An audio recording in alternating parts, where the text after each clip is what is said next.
Hello guys, আসসালামু আলাইকুম আপুরা ভাইয়েরা। সন্ধ্যার সময় ঘুমের পিঠে ম্যাডাম খাবে, তার জন্য ডিম সিদ্ধ গাওয়া, তার জন্য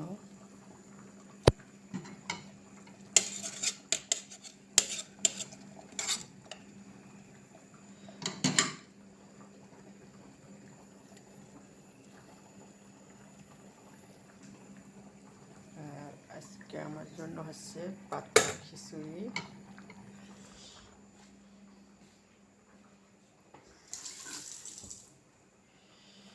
আমি তো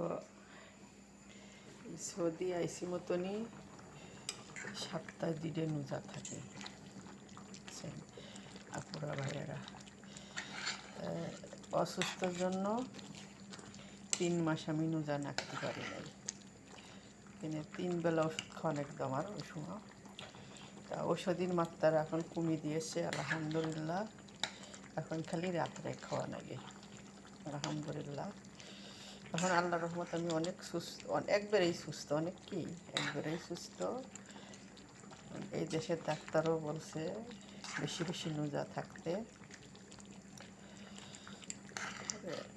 কালকে ভাত রাঁধছিলাম আছে, তেমন করছি যে আজকে সন্ধ্যার সময় ইফতার করবো।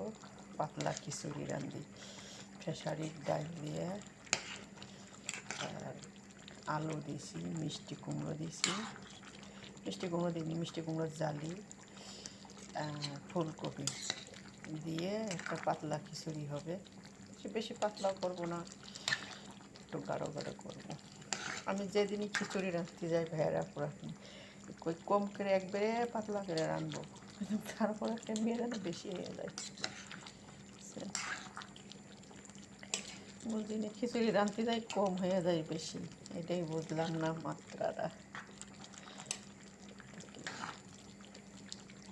আপনারা কীরকম দেখে আমার ভিডিও দেখেন, আপনারা আমার জন্য দোয়া করেন, ঠিক আছে? আমিও আপনাদের জন্য দোয়া করি আলহামদুলিল্লাহ।